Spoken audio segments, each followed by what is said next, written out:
everyone. And we will spotlight Dave. Thank you so much, Delora. So we are so thrilled to be able to get this webinar going. My name is Dave Cochin. I'm a Human Services Administrator with the Disabilities Division in the Aging and Disabilities Department of Los Angeles County. I hope everyone can hear me okay. Great. So we are so thrilled and so happy to welcome you to this special event in honor of World Autism Awareness Day. The day provides us with an opportunity to raise awareness and honor our community, family, and friends with autism. One of these areas in which we continue to see challenges is in the diagnosis and interventions of individuals in the autism spectrum disorder, also known as ASD. 1 in 54 children is diagnosed with ASD. Although behavioral symptoms of ASD are detectable in children between 12 and 14 months of age, and ASD can be reliably diagnosed by 2 years of age, parents often have to wait an average of 3 years to receive an ASD diagnosis. Further delays are seen in the diagnosis in children from lower income, ethnic, racial minority, and rural backgrounds. Many of these families encounter challenges due to a lack of information, financial and educational resources, as well as language and cultural barriers. These further delay timely diagnosis and access to quality health care for families dealing with a child diagnosed with ASD. I'm hoping this webinar provides you with information on resources available in Los Angeles County so that we can help bridge the inequity gap and we can continue advocating for families who need health services the most. We certainly have a lot to cover in the next hour, and we invite you to put your questions in the chat box at any time during the webinar. If there are any that we can't get to during the hour, we will be sure to follow up and provide you the information at a later date. And so now it gives me great pleasure to introduce to you the director of our department, Aging and Disabilities, Dr. Laura Trejo. Hello, everyone. I'm delighted to be here. Welcome to today's webinar dedicated to World Autism Awareness here in Los Angeles County. Thank you, Dave, for that lovely introduction. As you heard, I am the Director of Aging and Disabilities for Los Angeles County. It is absolutely the honor of my life to be here helping our community to deliver world-class services to those in need. As we celebrate World Autism Awareness Day, which was established in 2007 by a United Nations resolution, we aim to raise the awareness of individuals with autism spectrum disorder. Today's webinar is presented by our very own LA Found program, which was established in 2018 to support families caring for individuals affected by Alzheimer's disease, other dementias, persons with autism, developmental disabilities, and other conditions that may result in any kind of cognitive impairment. Recent information from the Center for Disease Control and Prevention shows that about 1 out of 45 adults in the United States, or close to 2% of our population, experiences autism spectrum disorder. This increase in the number of diagnoses raises concerns about how will it impact services for adults and adults with disabilities.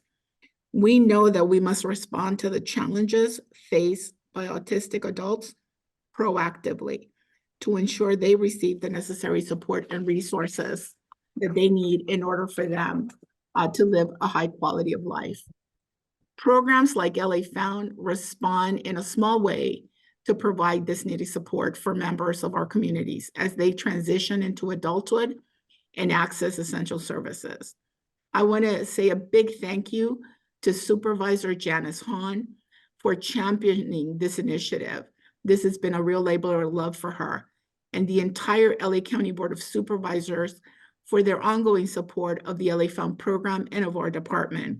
We also want to express our deep gratitude To all of the speakers who are making time today to be with us, they are experts in the field of autism. They're going to be providing us with this platform to connect with all of you. I hope today's webinar provides you with valuable information that you can share with your loved ones and in your communities so that we may continue to spread awareness. Thank you, everybody, for making time to be with us today. Thank you so much, Dr. Trejo. So at this time, we'd like to invite you to answer a few poll questions that we're going to present on the screen. We'd like to make this as interactive as possible. And so we're going to have them appear on the screen very shortly, and you can check off the answers as they apply to you. There we go. So the first question is, do you know of resources for individuals with autism? We'll give it a few seconds. The second question is the safety of individuals with special needs in Los Angeles County a concern of yours?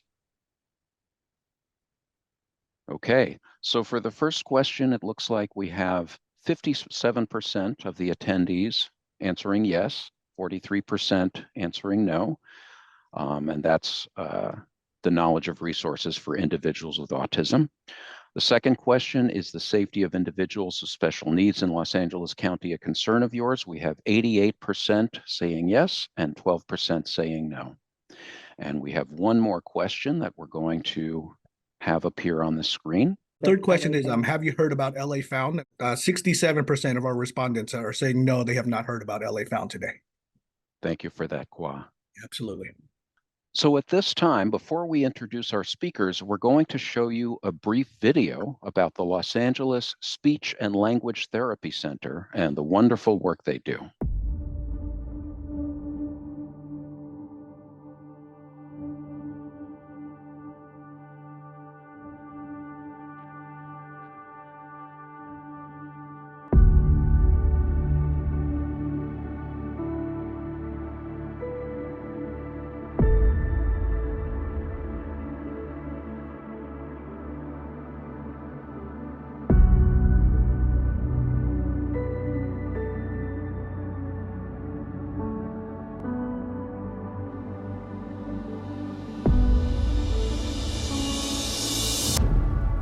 I opened Los Angeles Speech and Language Therapy Center 44 years ago, primarily because of the disparity that I saw in the provision of services to families of color.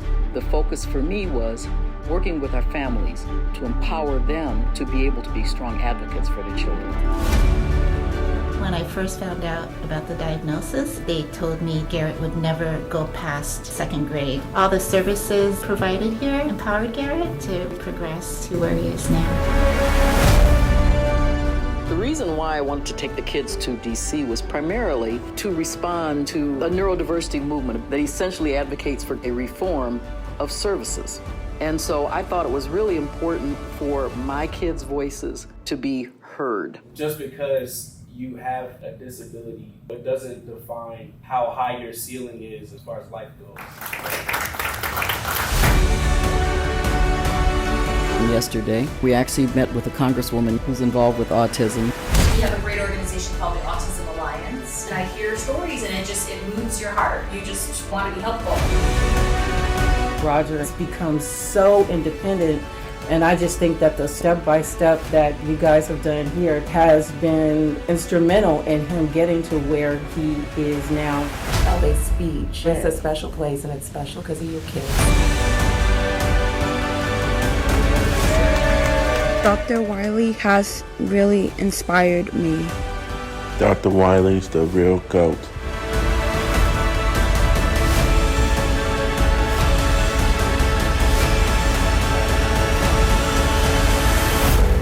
Every day I wake up, I always tell myself that I'm the best version of myself. It has been amazing and affirming to watch my kids grow into the successful young adults that I always knew they could be.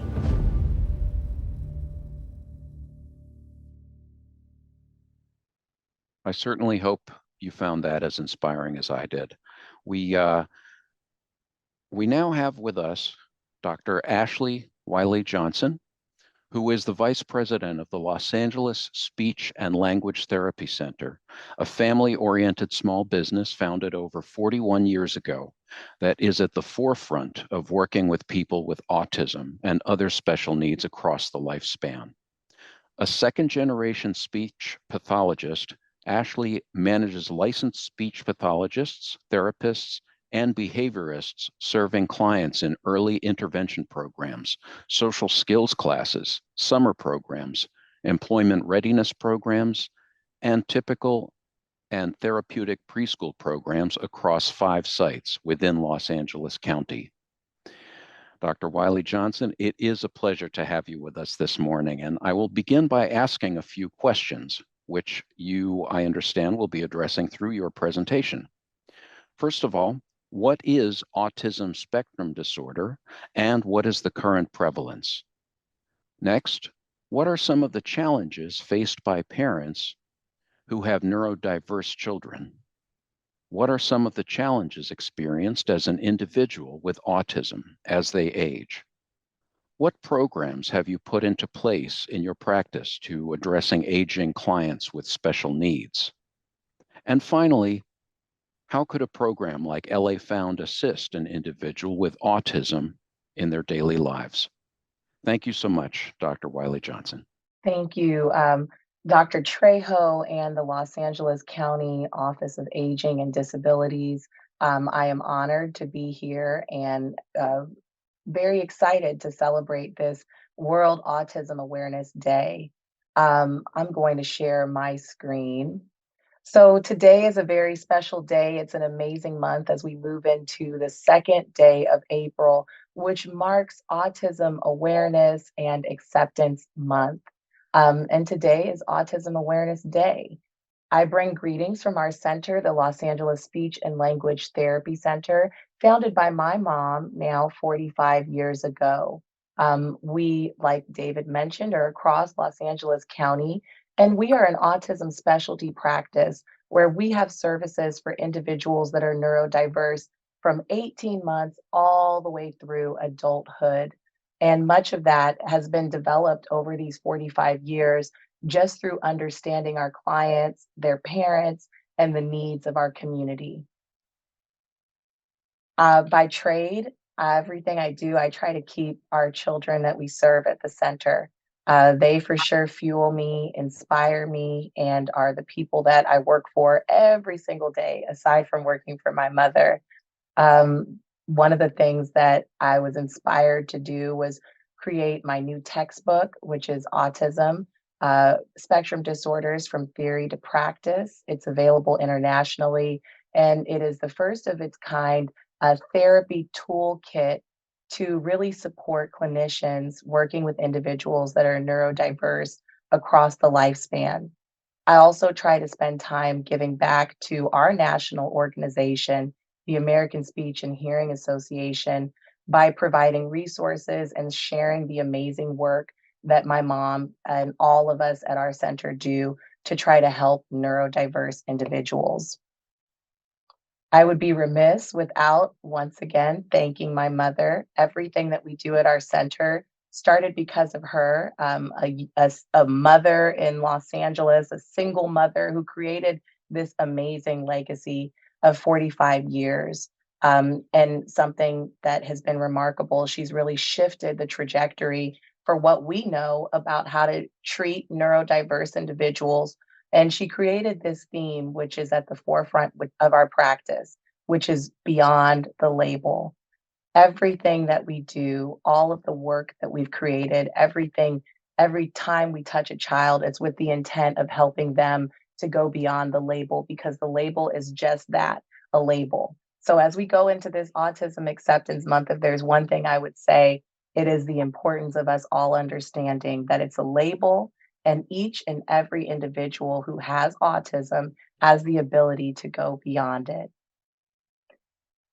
As we know, the prevalence of autism, most recently, my mother talks about back years ago when individuals who have autism were being released from mental institutions in Los Angeles because they really didn't know what autism was and how to best treat and serve individuals who had autism. Now this prevalence has grown, and if we can close our eyes for a second and just think of 36 people, I think everybody on this webinar might be able to think of 36 people they know. Based on the 2023 findings from the Center for Disease Control, at least one of those people have autism. It's growing. It is it's a problem. We need to be able to make sure that we're addressing it and that we are all aware of individuals that are neurodiverse in our life, but we know how to respond, most importantly, to individuals who are neurodiverse in the community. Because based on this prevalence, we're going to see more and more individuals neurodiverse. And what's amazing is, as the first wave of individuals who have received targeted services from 18 months all the way on, we're seeing that neurodiverse people with autism are doing everything, and we're really grateful about it. I share this cookie cutter picture on the screen, and I'm going to tell you in advance that's not what autism is. It looks like it's a perfect pie chart, but we say that if you've met one individual who has autism, you've done just that. You've met one individual who has autism. It is a spectrum. Individuals are different. They have amazing strengths and some challenges, and many of those challenges might persist across the lifespan. Two areas are specific to autism. It's restrictive and repetitive behaviors. That could look like a person who is stimming, maybe repeating certain sounds, or it might look like a child that takes an object and just keeps going back and forth, back and forth. Restrictive and repetitive behaviors is something that is a hallmark feature of the disorder. In addition, social skills challenges, whether that's the child that is learning how to play appropriately with a toy, or the person with autism that's in our workplace having a challenge with conversation skills at the break room. Social skills is another area that will persist across the lifespan. And you may or may not see differences in speech and language development. That is not a criteria now to diagnose an individual with autism, but it is something that we see, especially in our practice as speech language pathologists. One area will remain, like I mentioned, social skills deficit is a hallmark feature of the disorder, and it will persist across the lifespan. Whether it's the social smile for the baby, teaching them how to respond when we call their name, and how to have fun and how to interact in a baby level, or a person with autism who's in a workplace and learning how to respond to social cues given by individuals at your job, or learning how to be able to even obtain and maintain meaningful employment that is unique to their interest and their skill steps. Difficulties with social skills are going to persist. And so for us as clinicians, we put that at the forefront of everything that we do. Support a neurodiverse individual to be able to develop social skills, and we're going to see them thrive with the ultimate goal of developing a positive relationship. Friendship, relationships, intimacy looks different for everyone. But what we know is that every single person needs an ability to connect with another person. Somebody that you can call when you have help, when you need help. Somebody that you can call a friend. Somebody that makes you smile that you can share with. So as we continue at each level, developing a child's and an adult's ability to have positive relationships, we're seeing that we're shifting the way that we see individuals with autism and what the outcome looks like. I have some amazing boys that I'm so proud of. I remember the first time being a young speech language pathologist, and we really put the community at the center of all of our services, because at the end of the day, what I'm teaching in the therapy room needs to be able to transfer out to the community so that you can experience success as my client, but also so that other people are more comfortable interacting. And so how it started was the first time I took a group of kids to Knott's Berry Farm. And I'm so grateful to see that these young men are now going off to college. They're all excited about the future. One wants to be a longshoreman. And to think that now all of the possibilities for people who are neurodiverse with treatment and intervention, we're seeing they're able to do amazing things. But there's still a thing to remember that autism today is not what it looked like yesterday. I'm grateful to see that it's better, but there's still a lot of work that we have to do. We would only hope that autism tomorrow does not look like what it looks like today. And the only way we could do that is by all focusing and learning more about neurodiversity so that we can all respond more appropriately.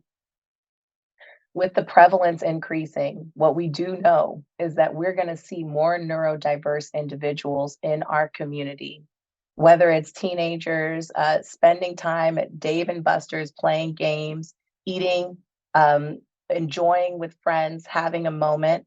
They're out in the community. And also continues throughout the lifespan. Older individuals, now we're seeing more and more neurodiverse individuals working in amazing settings. They could be helping us at the CVS store or being in the UPS store assisting from our training lab, which we have right at our center, to be able to now be at our local UPS store in Los Angeles County. Or you might see them at Union Station giving you directions to the right train because they have this amazing ability to memorize exactly where everything is. And logistics are a strength for many of our clients. But the fact remains that you're going to see neurodiverse individuals more and more. And what we hear from our parents and from our clients, older clients, is that safety is a top concern. I would be remiss without mentioning Ryan Gaynor. The autism community right now is hurting in response to a young man who was out in the community and shot by a police officer. A lot went wrong in that moment. I can't even imagine what his parents are feeling. But what I do know is that there is a response that we need to be thinking about. How do we respond to neurodiverse individuals when emergencies occur? As a clinician, I'm also charged with helping neurodiverse clients know how they should respond. I think about my mother 6 years ago in response to Charles Kinsey, a young interventionist who was helping a more impaired client with autism navigate the community. He was shot down because they thought that he was a threat, but he actually was providing some intervention.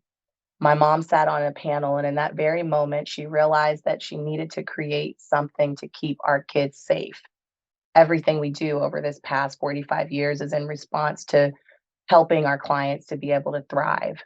So she created Spectrum Shield. She said, the police need to know how to respond to individuals who are neurodiverse, but at the same time, neurodiverse clients need to have a safe space so that they know how to respond if they do interact with police officers.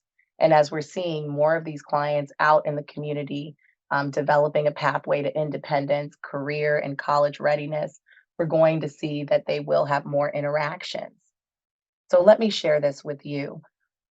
As I looked into programs like L.A. Found, which are absolutely remarkable, I was shocked when I found out that 49% of individuals with autism are going to wander or go missing in their lives.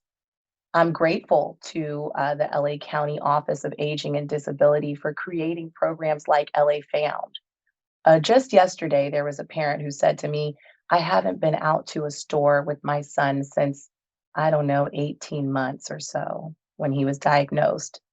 And I said, why? She said, well, I just don't feel safe. And I don't know if people are going to know how to respond to him. And I don't know what'll happen if he gets down and wanders off. But I was glad to be able to say that there's programs like LA Found, just a simple bracelet on their hand or even some GPS tracking devices. Their resources are really technology focused, and it will help individuals stay safe. Not just the adults, which I'll get to that, but even our babies who might be minimally verbal. We need resources like this to be able to support. I remember the first time that I saw a baby with an air tag on in one of my groups. And I asked his parents, I said, "What is this?" They said, "Well, he can't talk. I just don't feel comfortable. This is his first time being out in our preschool setting." I remember clients like our client, Jalen Malik Lewis, who was lost on LA County public transportation for 3 days, wandering because he didn't have the ability to use executive functioning to get his way back home. If he had a bracelet like what LA Found has, maybe he wouldn't be out for 3 days. Thankfully, his story ended with him coming back safely to his parents, but we know that that's not the story for everybody. We know that that wasn't the story for Ryan. And so we are at a public crisis where we need to be able to work collaboratively to be able to create resources and shift the trajectory. I couldn't think of any specific puzzle, but if I were, I would say that a dedicated caregiver plus an engaged and informed community through resources like what we're doing here, all together celebrating LA Found, plus high quality services like what we do at our center, the Los Angeles Speech and Language Therapy Center, would ultimately create a pathway to success. And I'm grateful to see that many of our clients, all of our clients, have found that pathway to independence, that pathway to college and career readiness. Like I mentioned, high quality services. I'd like to share a video with you. Hey, get your hands up right now. Hey, keep your hands on the steering wheel. No one told you to move.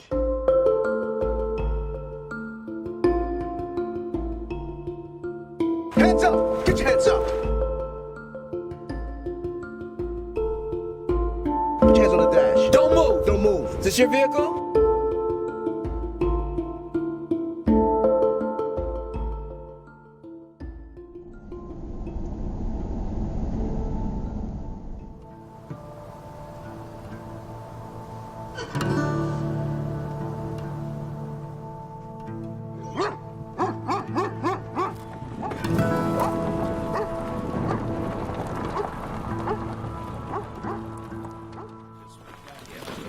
It's heavy.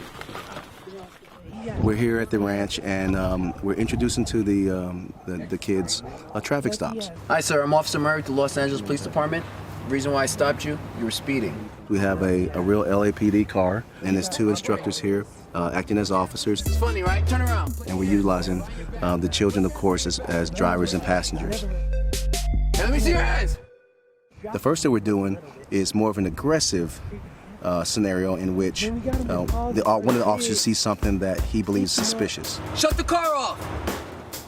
Put your hands back on the steering wheel. So there's a possibility of a training weapon being pointed toward them, and also some loud orders and commands. Hey, get your hands up. Side step to your right. Let's go. It gets them to where they can identify what happens naturally when they become anxious. Say time out, right? Take a deep breath. Time out. Remember I explained to you over there? This is a safe environment. Yep, relax. My job is only to teach you. Whew. Relax. Relax. My name is Dr. Pamela Wiley, and I'm the president of the Los Angeles Speech and Language Therapy Center. We decided to work together. Spectrum Shield is a program that we recently developed. We partnered with DOPE, De-Escalating Officer Patrol Encounters, with Stan Campbell. I asked him, I said, everything okay? But you told me you're a little anxious. That way, that would put in my head, okay, that's the reason why he does a little thing. Now you know when you say, I'm anxious, my legs shake sometime when I'm anxious, all right? So just let him know already. He did a good job. We talked to the kids about self-awareness. And then how do you think that a law enforcement officer looking at these things, how do you think he might interpret your behavior? Hands up right now. Hey, let me see your hands. Keep on the steering wheel. The first thing that I saw on my side was this gentleman here starts laughing. Something funny to you? Turn the car off. It looks to me as the officer as if you're being disrespectful. What are you doing? Dash. I said the dash. We've tried to put a face on autism. So under pressure, you saw kids that laughed. You saw kids that said yes, but then shook their head no. You also saw kids who had difficulties following commands. Put your hands behind your back. I said your back. You're not listening to me. Bad guys, getting out the car, may grab a gun on the way out. So if I'm telling you get out the car and you're going like this, it's like, oh, wait a minute, what's going on here, okay? So don't do that. These guys are pioneers because something like this has never been done before. Hey, keep your hands where I can see them. A lot of instructional work is going on. We're teaching them how to interact with police officers, how to be safe, how to make it safe for the officers so that they can be safe in return. As long as I know what's going on and as long as I feel comfortable and safe, you should feel comfortable, safe, and at the end of the day, the both of us go home safely. This is about personal responsibility because at the end of the day, only you can keep you safe. All in all, it was an amazing weekend. Our law enforcement officers walked away feeling as if they learned about children with autism. Children with autism walked away knowing and feeling comfortable with law enforcement. That's a lot of stuff in 2 days. So you guys are really my champions, okay?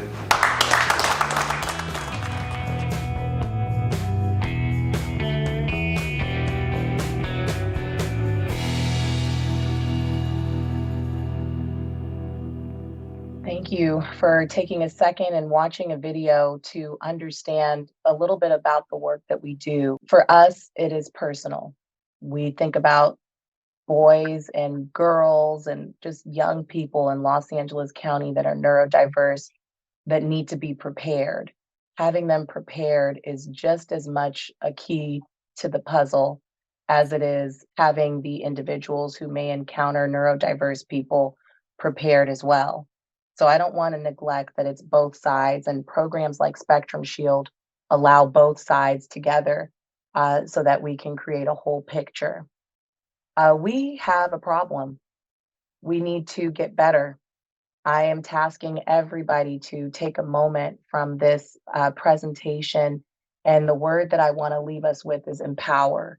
So empower and support individuals with autism. Be aware who is neurodiverse around you, who can you help support so that they could have a better experience, they could develop a positive relationship with you. Empower yourself by learning more. Great resources like today, World Autism Day webinar. We hopefully have learned a little bit more. But if we do not take what we learned and go out to our community and share it with other people and celebrate neurodiversity, this moment will have been lost. So I want to encourage each and every one of us who are here on the path. We can do this. We need to spread the message louder, clearer, and we need to keep our neurodiverse individuals safe by supporting organizations like LA County Office of Aging and Disability so that we can create a better and more favorable outcome when it comes to the safety of neurodiverse people. I want to thank everybody so much for the opportunity and the time. Please stay connected with me and the work of our organization by visiting us on Instagram, Twitter, Facebook, or just go to our website, www.speakla.com. Thank you so much. Thank you, Dr. Wiley Johnson. We really, really are grateful to you, and we appreciate all the work that you and your mother are doing, all of the research, all the work with the community, so many powerful concepts that you brought up: connection, empowerment, community, collaboration. We really appreciate it. And so now we have another speaker with us. His name is Manuel Aguilar, and he is an information and training specialist with 10 years of experience at the Eastern Los Angeles Regional Center. He has 2 years managing their website, their social media accounts, community events, and trainings. He has 8 years as a service coordinator working with families and individuals. He has a year of experience as a supervisor for personal assistant and community integration services, and 7 years of experience in applied behavioral analysis. And so with that, I will turn it over to Mr. Aguilar. Thank you. Thank you, everyone. Thank you for inviting me to present in this panel. Great information. I'm pretty sure to be able to share this information with all of our families. So with that, I'll get started. Today, we're going to just review a little bit about what the Eastern Los Angeles Regional Center system is. Not just the Eastern Los Angeles Regional Center, but the system as a whole. Okay, So like I said, it'll be just an overview of the regional center system. The Eastern Los Angeles Regional Center is a private nonprofit organization under contract with the Department of Developmental Services. There's 21 regional centers in California. We're not alone. So if you are a family or an individual with special needs and you live in California, you will have a regional center. Disclaimer, out of state, if you go to another state, there are other services there, but there is no regional center system. It's only in California.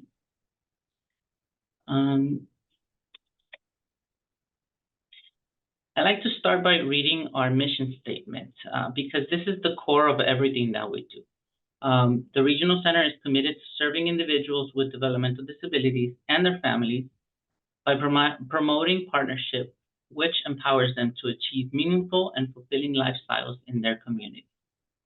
I know that the major topic is autism, but the Eastern Los Angeles Regional Center doesn't just focus on autism. Sometimes you have individuals with autism and then other disabilities as well. And we have individuals who have a disability that's not necessarily just autism. So we cover a big umbrella. Who is eligible for services? If you have a developmental disability that was diagnosed before your 18th birthday, you are eligible for services and supports here at the Regional Center. If you have a disability just physical in nature, it might not be included. So what are those disabilities? Autism, cerebral palsy, intellectual disability, epilepsy, or any other diagnosis closely related to intellectual disability. What do we do? What do we do at Regional Center? Well, first of all, we assess.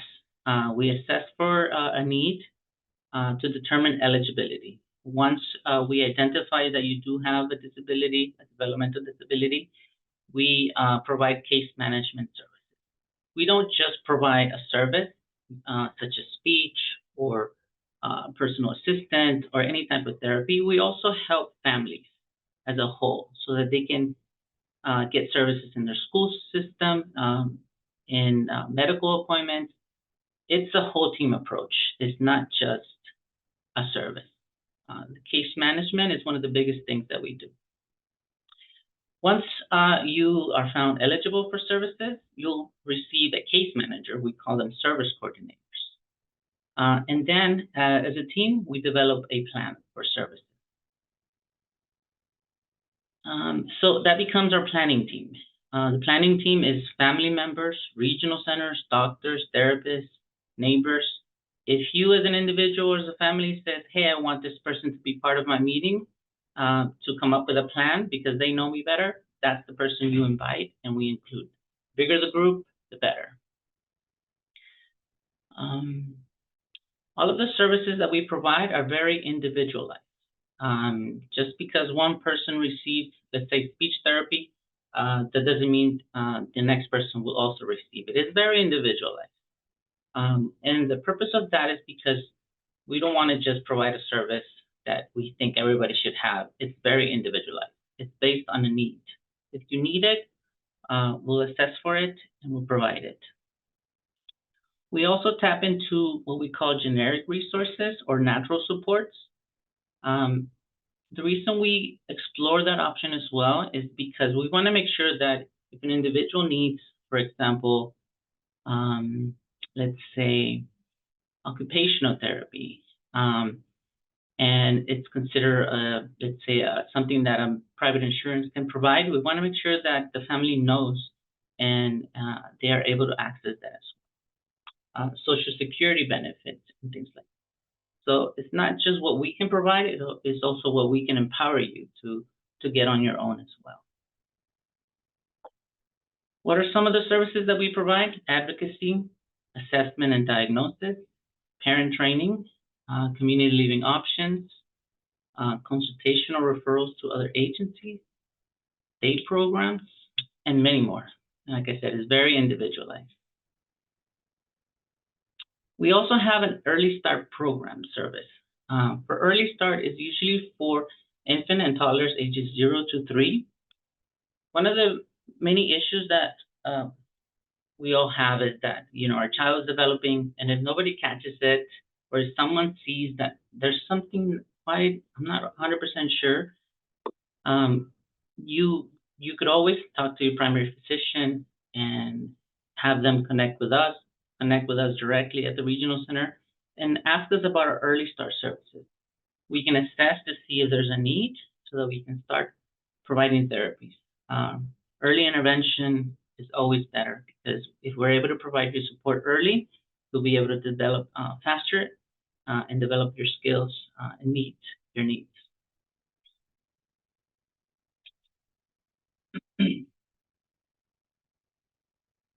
So these are some of the things that we also included, which is service coordination, infant education, speech therapy, psychological services, counseling, physical therapy. Again, all of this is a very individualized service. The eligibility for early start, if you have a developmental delay with 25% of less in the areas of cognitive, communication, social, emotional, adaptive, or physical development, you'll be found eligible. Any risk conditions as well, or high risk factors that you know in advance, for instance, epilepsy, premature birth, fetal alcohol syndrome, all of those things that you know in advance that are qualified for first personnel may know, those are all good indicators for us to say, hey, you know what, we need to start services early. That's what early intervention is. If you're not sure, contact us, contact your primary physician, and we can help you find eligibility and see if you qualify for service. There is no charge for diagnosis and assessment and for regional center services. Once you are found eligible, most of our services are free. There used to be a share of cost for respite and daycare services, not anymore. That's currently on hold. Co-payments, again, all of that is on hold right now, so you don't have to worry about that. Again, regional centers are required by law to provide services in the most cost-effective way possible. So we do explore generic resources, again, to make sure that you are receiving services from all the places that should be providing services for you. Okay, so I'm going to talk a little bit about our IPP and IFSPs. If these are new letters for you, don't worry. This is just a document that clearly defines everything that your child needs, or adult, if it's an adult individual. Right here, this is an opportunity for you to say, hey, you know what? He's doing, let's say, great at school, but he's struggling with social skills. And the more information you put in this document, the more people that you have involved in the development of this document, we can come up with services and programs to better support you. The only difference between the IPP, which is an individual program plan, it's usually for older adults 3 and up, and then for children 0 to 36 months, it's the IFSP, Individual Family Service Plan. Okay, so who prepares this plan? The regional center, the family, the individual, the guardian, anybody that you consent and you invite to be part of this meeting can be part of this plan.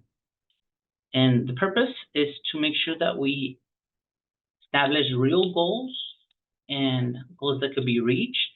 And then we determine who is going to provide the services, who would pay for the services. That's how we can tailor the need for each individual. So I'll share a little bit about our current trends in California. Autism services, it's a big trend in California. We need to be more aware of autism. Again, employment. Employment is a big trend. All of our regional centers have employment specialists, autism specialists to better equip families and individuals reach those goals. Self-determination is also a big topic right now. And self-determination is a new tool for families to have a lot more control on how to fund for service. I can talk a lot about self-determination, but I won't because it's just pretty much that. You have more control and more autonomy for your services. If you want to pay for this speech therapy at this person, you can go and go ahead and purchase that. You don't have to wait for anybody. You have a lot more control. And if you want to make changes, you're allowed to make changes. It gives you a lot more control. And then community integration. That's a big topic in California as a whole. We no longer want any of our individuals segregated because they're afraid to be in the community. If they want to go to the library, they should be able to go. Let's provide them with the supports that they need. If they want to go to work, let's integrate them in work. Let's not just put them in a place where only individuals with disabilities are working. They could work if they have the skills. It's all about community integration. This is a quick picture of who we serve at the East Los Angeles Regional Center. Each regional center has a different, graph.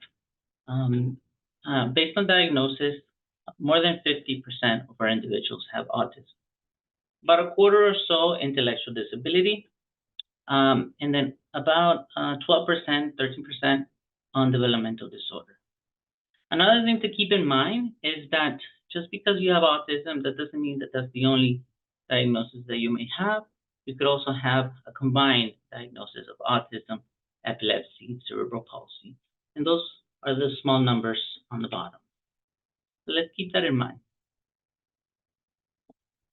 Okay, this is just a quick picture of who we serve in our area. We call it a catchment area. Each regional center has different catchment areas.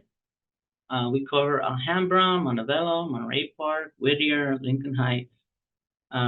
It's East L.A. and a few cities around East L.A. If you are not sure who your regional center is, most of us are pretty good at either Googling what's my regional center near me, and it should pop up. If you don't, I'm pretty sure you can ask a young teenager and they'll be able to Google it for you. You could also call us at 626-299-4700 and ask. There's some people that may or may not have the resources. You can call us directly. You can follow us on Facebook, Twitter, Instagram. We also have a YouTube channel as well. You can call us for any questions. For me, I'll be happy to answer any questions live after in the chat. You let me know. Thank you so much, Manuel. We really appreciate it. We actually have a few follow-up questions for you. First of all, can I contact the Eastern Los Angeles Regional Center for an assessment if I live in Northern California? I would say yes. I would say yes. If you have our phone number first, call us and we'll connect you with the right regional center. We'll tell you, hey, what's your address? What's your zip code? And then we'll say, this is the regional center that you need to call. I wouldn't say, no, don't call us, it's not us, because I understand that each family has different capabilities. And if you called us, we should be able to respond to you. If you are, like I said, if you're very savvy, you can always just Google the regional center near me and you can contact them. It's all based on the area where you live. Thank you for that. And can I come to the Eastern Los Angeles Regional Center to apply in person? Yes, yes, you can. Personal advice I would give to all of our families is, yes, you can come in person, bring documentation. Any documents that you have from a primary physician saying that your child is not developing well, bring it. If you have anything from anything, bring it. And if you don't have anything, type something up for us and say, my child is not speaking well, my child has a lot of problem behaviors, type it up and bring documentation. The more documentation you bring with you at that moment, the easier and the faster the process will be. Great, thank you. And then is there a fee for eligibility assessments and diagnosis? There is no fee. There is no fee. You don't have to worry about it. Great. Well, thank you so much, Manuel. We really appreciate you coming in and providing this wonderful information. Very informative, very beneficial. Thanks again. Thank you. And so We are checking the chat box for questions. Something a lot of people are asking is, can we receive a recording of this presentation, the entire webinar? And so the answer is the recording will be posted to the department's YouTube page within a few weeks. That's Los Angeles County Aging and Disabilities Department. And one of the other follow-up questions is, what is one of the main causes of the increase in prevalence of autism? I'm wondering if I could have that addressed to Dr. Wiley Johnson. Do you have a response to that? Yes, I think that it's a combination of multiple things. The first, I think, is the most important, which is an increase in the quality of tools that we have to be able to identify. Our knowledge about the disorder has increased, so we're able to easily spot any sort of concern and properly give a diagnosis if it's needed. There of course is, some scientific speculation that there could be some hereditary component there. In practice, we might see some hereditary components, but there is no research yet that has confirmed or specified what that hereditary component is that's a link. There's also been speculation that there's some environmental concerns, but once again, the research yet has not yet confirmed any specific environmental cause. What we do know is that the increase in tools, the increase in knowledge, and also families' increase in urgency may contribute to what we're seeing with this increase in prevalence. Thank you so for that much. question. I do see a few people with their hands raised. I don't know if you are going to allow them to talk. Do we have the ability to? Okay, let's unmute them. Okay, first up, we've got Cecile Epstein. You can unmute yourself, Cecile. I don't have my hand up, so I don't know why that's showing up. Okay, we can lower it. No problem. Okay. Next up would be Francis Centennial. You can unmute.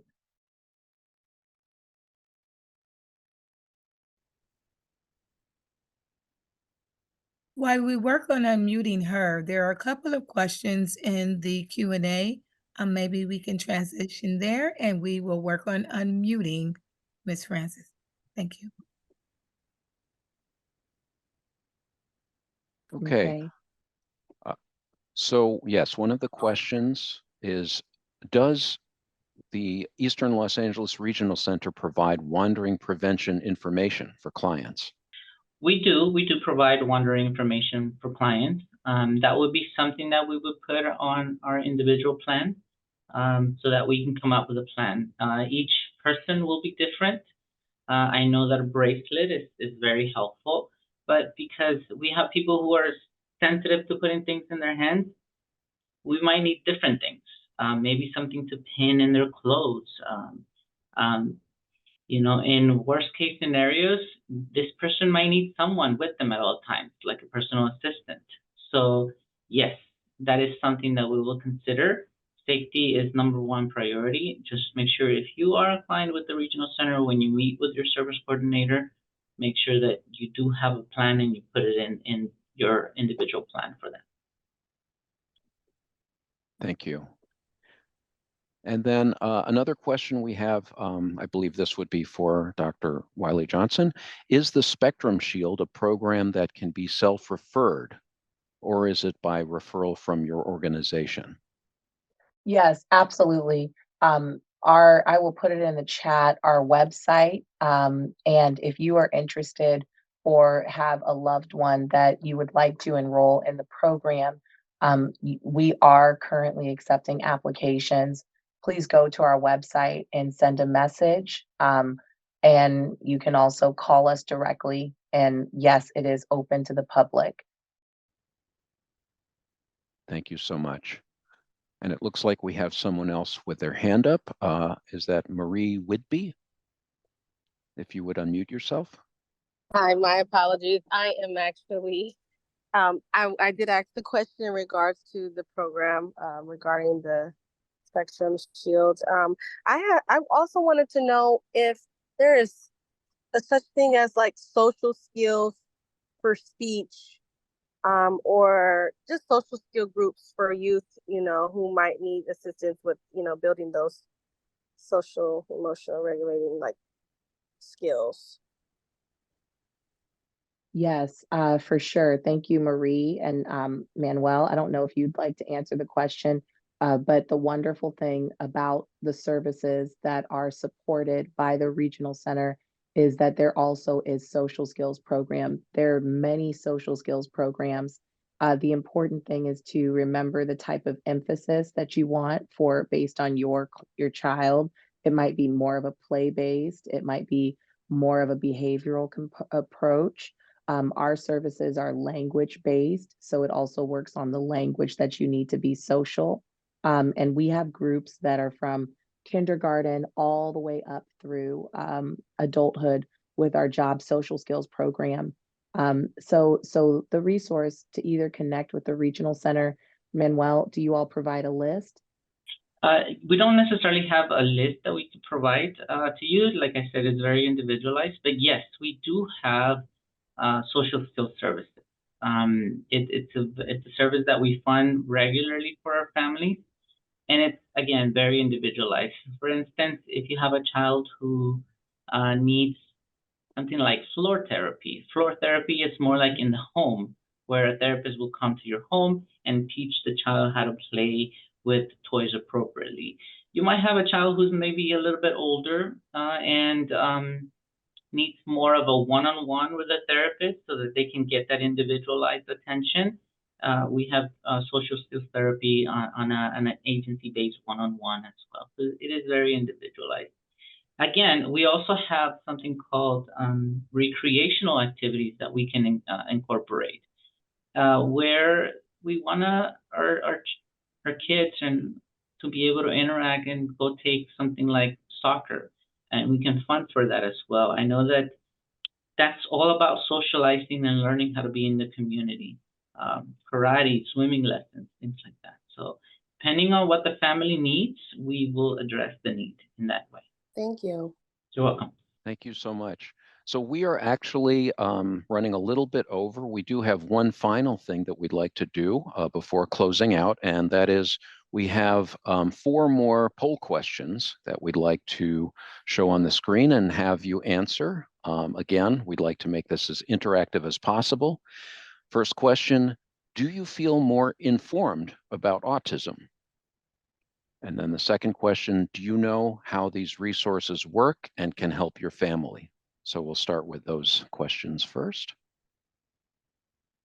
Okay, those percentages are looking good. Looks like we have about 91% who feel more informed about autism, and then about 86% who know how these resources work and can help their families. And we are running about 5 minutes over. We will have our closing remarks, Dave, and then we will ask and hope to see many of them next time on April 29. Yes, so thank you so much, everyone, for joining us. We really do hope that you've gotten some good information from this and perhaps some inspiration as well.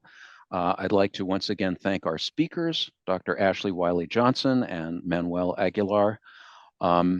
And yes, we certainly hope that you can join us for our April 29th webinar, which is focused on wandering and prevention of wandering. Thank you, everyone, for joining us today. Take care.